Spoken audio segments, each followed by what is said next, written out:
Part ke-40 diambil dari light novel bab 126 sampai dengan 127.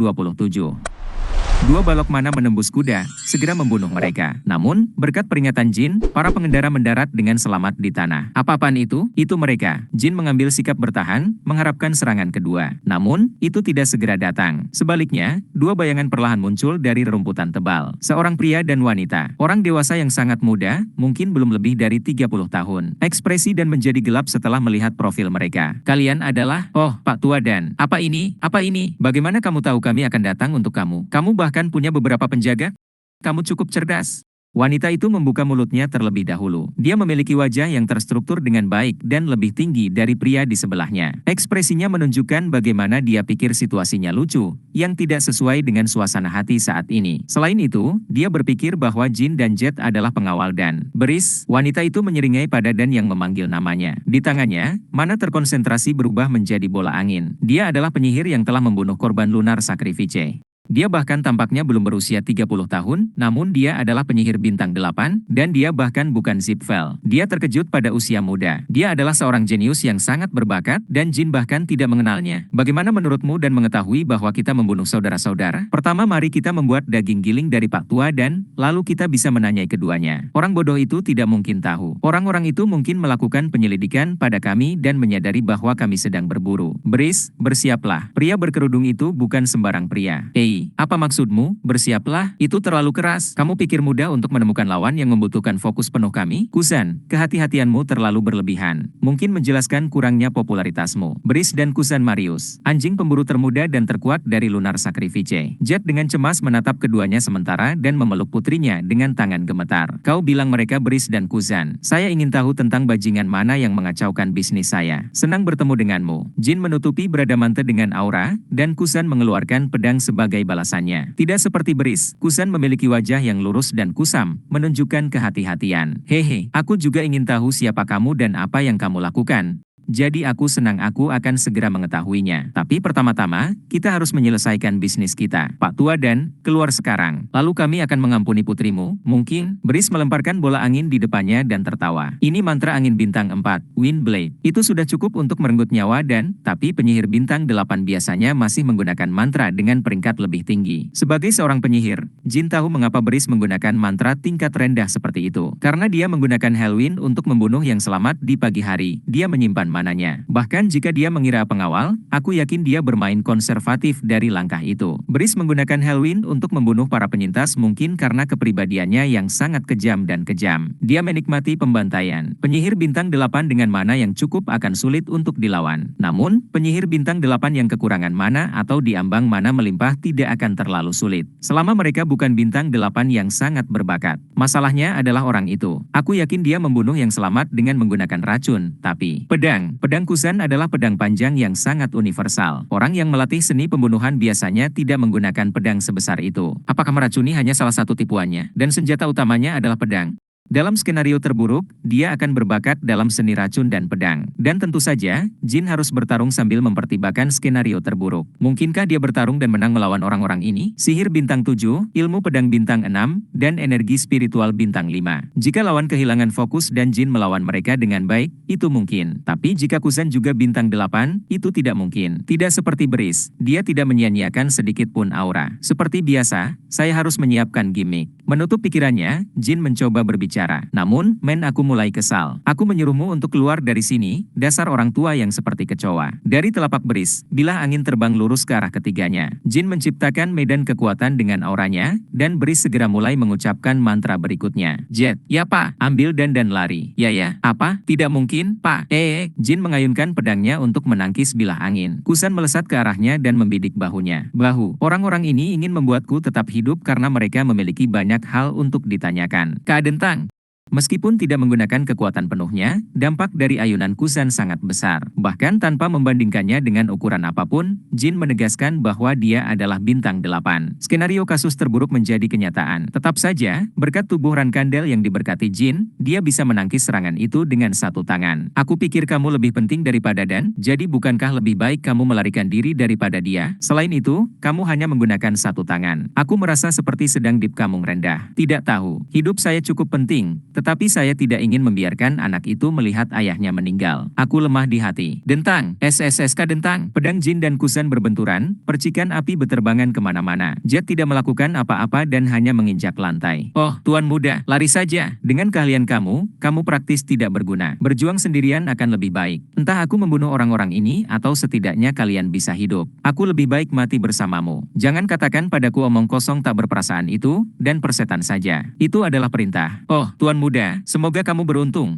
Sambil mengendus dan menahan air matanya, Jet mengambil anak itu dalam pelukan dan mulai berlari menjauh, dan mengikutinya. Brice tertawa terbahak-bahak setelah melihat mereka melarikan diri. Ya ampun, saya tidak bisa menonton karena air mata ini hehe. Sayang, apakah mereka benar-benar berpikir mereka bisa melarikan diri? Kusan, bermainlah dengan si manis untuk sementara waktu. Aku akan pergi berurusan dengan mereka. Kusan mengangguk ringan. Mata Jin melebar saat lebih banyak bilah terbang ke arahnya. Dia kemudian mengaktifkan mantra dengan tangannya yang lain. Mantra yang tidak pernah mengecewakan setiap kali dia dalam bahaya besar. Meriam foton. Astaga, cahaya yang menyilaukan menerangi sekeliling mereka. Mengambil wajah penuh cahaya, Kusan tersandung ke belakang. Bahkan Ksatria Bintang 8 akan kehilangan keseimbangan karena cahaya yang terang. Brice, yang cukup jauh dari Jin, tersentak dan menutupi matanya. Bahkan sebelum 1 detik berlalu, Jin menyerbu ke arah tubuh Kusan, menatap leher pria itu. Dia merasa seperti dia bisa mengakhiri pertempuran dengan 1 ayunan. Tebasan bulan sabit beradamante diikuti oleh gema singkat. Jin merasa ujung pedangnya memotong sesuatu. Namun, level bintang 8 tidak boleh diremehkan.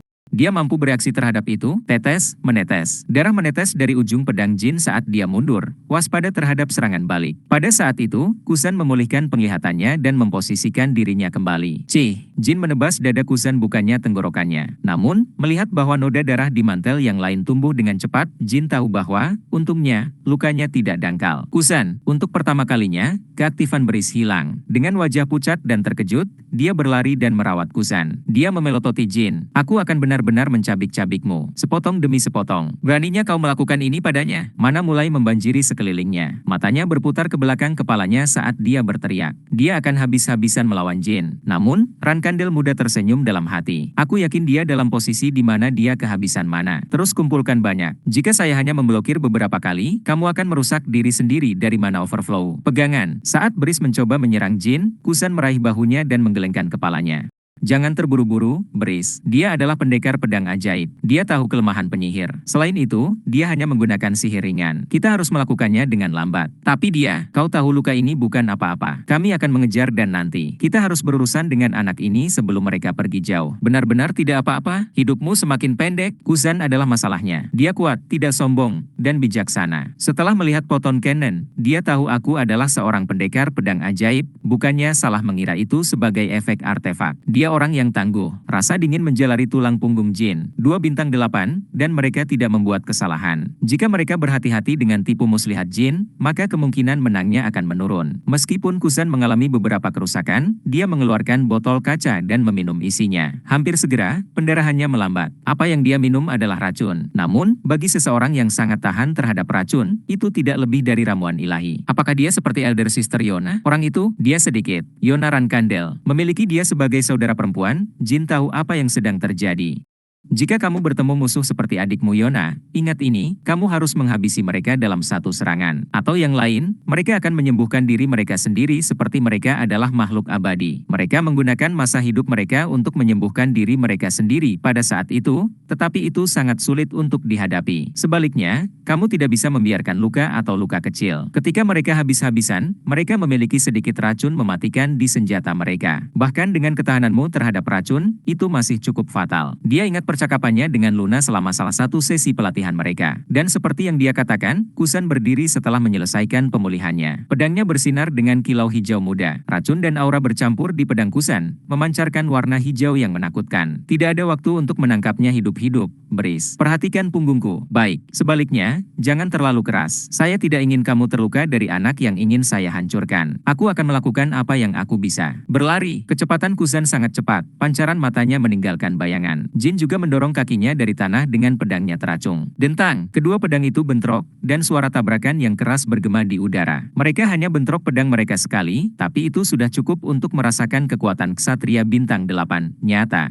Mati. Selanjutnya, Breeze memperkuat Kusan dengan sihir dari belakang. Jin didorong ke sudut. Dia memikirkan kapan harus mengungkapkan sisa kartunya. Tes, Rune Miulta, dan Blade. Lepaskan. Hanya itu yang bisa dia lakukan untuk membalikkan keadaan. Ledakan. Aura mereka bentrok, dan ledakan memekakkan telinga bergema. Meskipun Jin dan Kusan hanya terus-menerus meninggalkan bayangan saat mereka bertemu pedang, Breeze secara mengejutkan mampu secara konsisten membidik Jin dengan sempurna. Apakah itu gadis yang kehilangan separuh pikirannya? Memotong. Pedang Kusan nyaris menyerempet lengan Jin. Lengan mantelnya terbakar menjadi hitam, seolah-olah kulitnya membusuk. Jin dengan cepat merobek lengan baju dan melemparkannya ke tanah. Jika mantelnya tidak cukup tebal, racunnya akan menembus dan menembus kulitnya. View, kamu menyerang pada saat yang sama, jadi bukankah menggunakan racun agak curang? Kusan tidak menjawab dan terus menyerangnya. Pada pamungan pertama, sepertinya Jin kalah, tetapi Kusan sangat bingung. Rasanya seperti dia memiliki aura bintang 6, dan ilmu pedangnya sangat menakjubkan.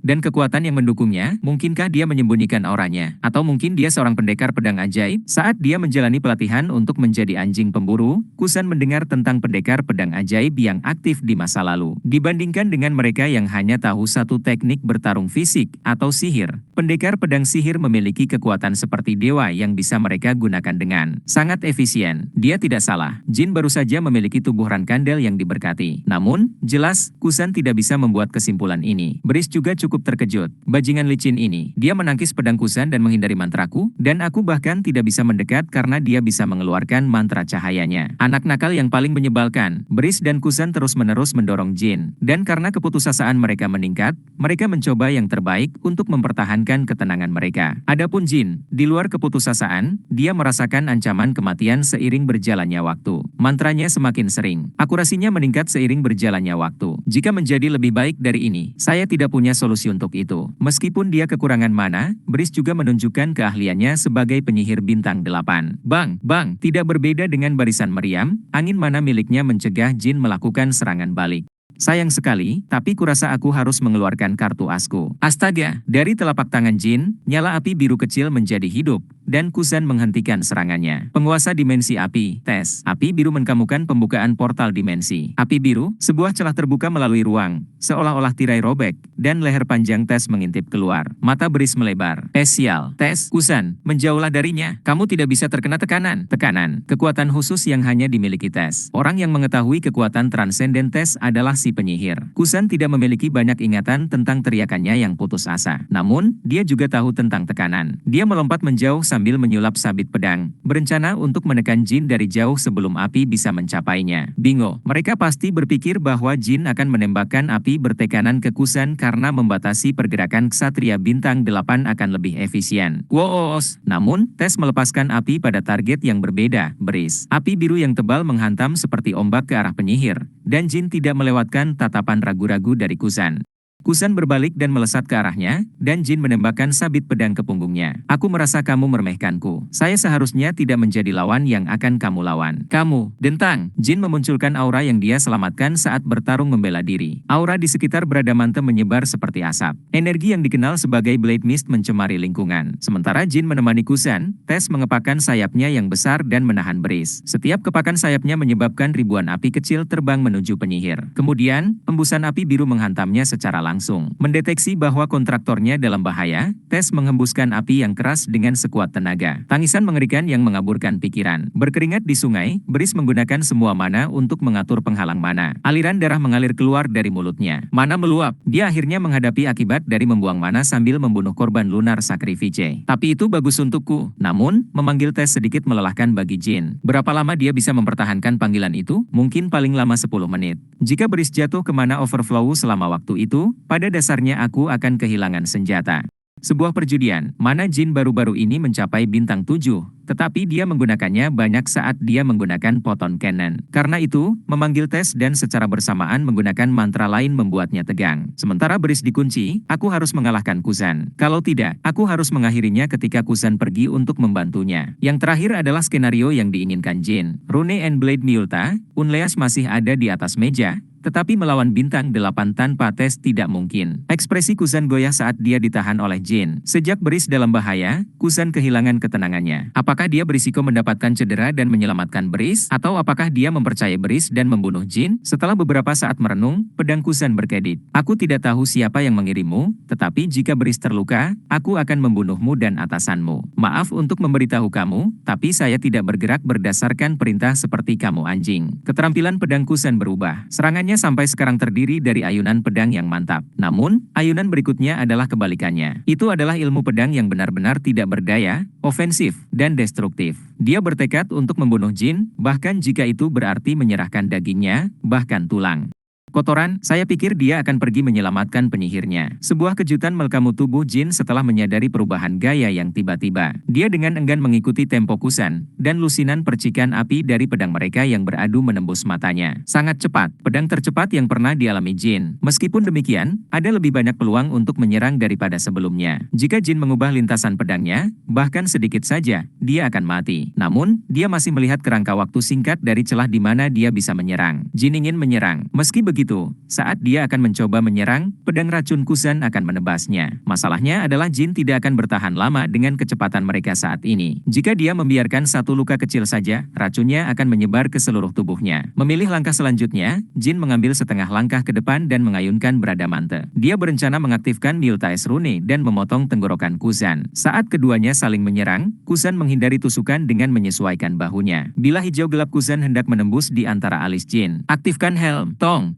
Namun, aktivasi tiba-tiba dari helm menangkisnya. Namun, itu jauh berbeda dari ketika dia memblokir pedang Alu. Dia merasa seolah-olah palu besar menghantam kepalanya, menyebabkan dia hampir kehilangan keseimbangan. Tanpa ragu, Kusan menyiapkan serangan berikutnya. Jika hanya ini yang kamu miliki, saya akan mengakhiri kamu di sini dan sekarang. Sayangnya, Kusan tidak bisa mengayunkan pedangnya dengan benar. Saat dia mencoba mengayunkan pedang racunnya, Bradamante memancarkan kegelapan Vantablack. Tidak hanya itu, tetapi untuk sesaat, seluruh lingkungan mereka juga diwarnai hitam. Setiap orang memiliki pamungan mereka dirusak, kecuali Jin. Ini adalah energi spiritual. Kusan tidak kehilangan kehati-hatiannya saat mengetahui Jin adalah pendekar pedang ajaib, atau saat tes dipanggil, atau saat bocah itu mengaktifkan Miltaes Rune. Tapi tidak kali ini. Dia telah mendengar tentang energi spiritual beberapa kali. Namun demikian, ada perbedaan mencolok antara imajinasi dan pengalaman nyata. Itu adalah kekuatan aneh yang membuat orang merasa takut hanya dengan melihatnya menyebar. Kegelapan hanya akan berlangsung selama 1 detik. Kemudian, seperti jarum di kegelapan, Bradamante, pedang yang menyatu dengan kegelapan, menembus dada Kusan. Karena kegelapan sedetik itu, Kusan tidak bisa bereaksi tepat waktu. Bila hitam menusuknya tepat di dada, dan garis darah yang tebal mengalir keluar. Itu tidak menusuk hatinya. Namun, jika Jin memutar gagangnya dan memutar pedangnya, Kusan tidak akan bertahan bahkan dengan racun spesialnya. Jika dia hanya mengerahkan kekuatan ke telapak tangannya, dan baru saja diputar. Namun, tubuh Jin mengendur. Pusing dan mual yang bersamaan menguasainya, dan Kusan semakin menjauh. Penglihatannya mulai memudar, dan napasnya yang berat berangsur-angsur berubah menjadi jeritan keras dan mengacaukan pikirannya. Jin juga dipotong dari pedang racun Kusan. Itu adalah sedikit goresan di pinggulnya, tetapi racun itu sudah ada di dalam tubuhnya, mengalir melalui pembuluh darahnya. Jin perlahan berjalan mundur, dan pedangnya secara alami meluncur keluar dari dada Kusan. Kusan memuntahkan darah dan jatuh berlutut, tetapi dia memiliki seringai di wajahnya. Tautan mana tes dan Jin terputus. Phoenix memekik, dan Jin tidak bisa menghentikannya untuk ditarik. Saat tes menghilang, Beris jatuh ke tanah dan menggigil. Dengan tangan gemetar, Kusan mengeluarkan botol kaca lagi.